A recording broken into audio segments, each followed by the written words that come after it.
गांव के एक छोटे से कोने में एक साधारण सा लड़का जिसका नाम अर्जुन था अपने सपनों की दुनिया में जी रहा था। उसे जीवन में एक ही चीज की तलाश थी, सच्चा प्यार।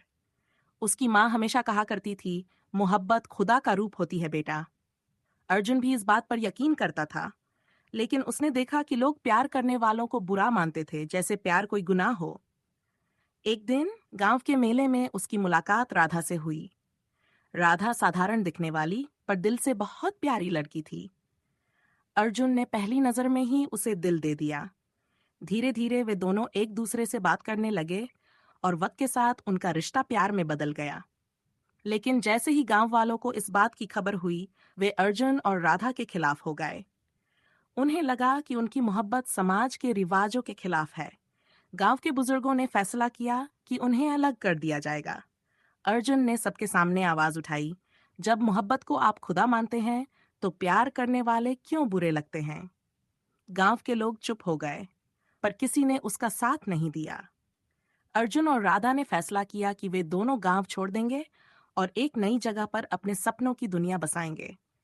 वे दोनों नदी किनारे एक मंदिर के पास रुके, जहां लोगों का आना जाना कम होता था। अर्जुन ने वहां बैठकर सोचा, जब ये जमाना ही पत्थर दिल हो गया है तो लोग पत्थरों से क्यों दुआ मांगते हैं। उसे समझ आ गया कि लोग केवल परंपराओं और दिखावे के पीछे भागते हैं, जबकि असली सच्चाई उनके दिलों में कहीं खो चुकी है। कुछ दिन बाद अर्जुन और राधा ने एक नई जगह पर अपनी जिंदगी की शुरुआत की, जहां कोई उन्हें जज नहीं करता था और उनकी मोहब्बत पूरी आजादी से जी सकी। अर्जुन को अब यह एहसास हो गया था कि मोहब्बत को समझने वाले बहुत कम होते हैं और वही लोग असली में दिल वाले होते हैं। समय बीता और उनके प्यार की कहानी लोगों तक पहुंच गई। धीरे धीरे गांव वालों ने भी ये समझ लिया कि प्यार में कोई बुराई नहीं होती। अगर इंसान का दिल सच्चा हो तो प्यार को अपनाना ही सबसे बड़ी इबादत है।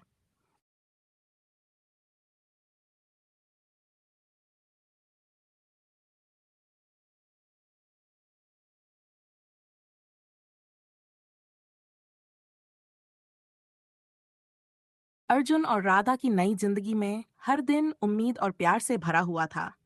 वे एक छोटे से गांव में बस गए, जहां उन्हें कोई नहीं जानता था।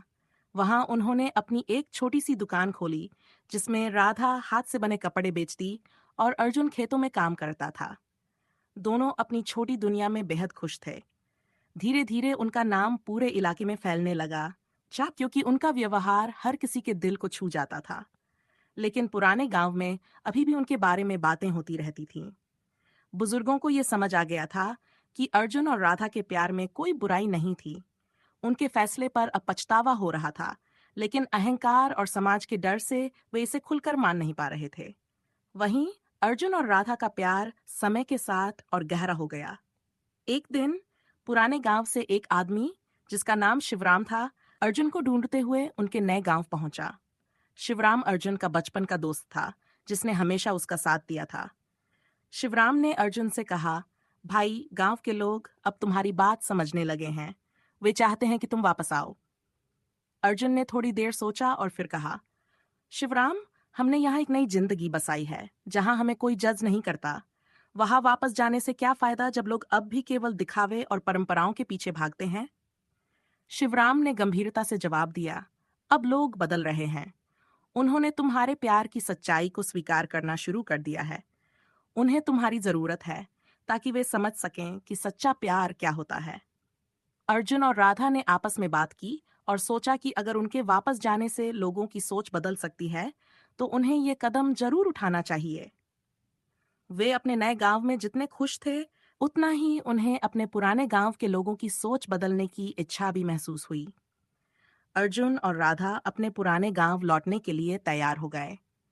गांव में उनके वापस आने की खबर जंगल में आग की तरह फैल गई।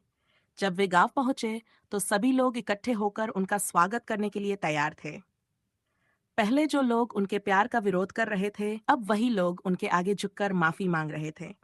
गांव के सबसे बुजुर्ग व्यक्ति ने अर्जुन और राधा से कहा, तुम दोनों ने हमें सिखाया है कि सच्चा प्यार कोई पाप नहीं है, बल्कि ये इंसानियत की सबसे बड़ी खूबी है।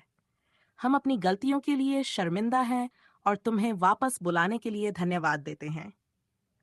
अर्जुन और राधा ने सबको माफ कर दिया और गांव में प्यार, समझदारी और आपसी सम्मान की मिसाल बनकर रहने लगे। उनका प्यार अब एक प्रेरणा बन चुका था और गांव के लोग अब पत्थर दिल नहीं रहे थे। उन्होंने सीखा कि दिल में प्यार हो तो दुनिया की हर कठिनाई आसान हो जाती है। इस तरह अर्जुन और राधा की कहानी ने सिर्फ उनके गांव को नहीं, बल्कि दूर दूर तक के लोगों को ये संदेश दिया कि सच्ची मोहब्बत को अपनाना ही असली इबादत है।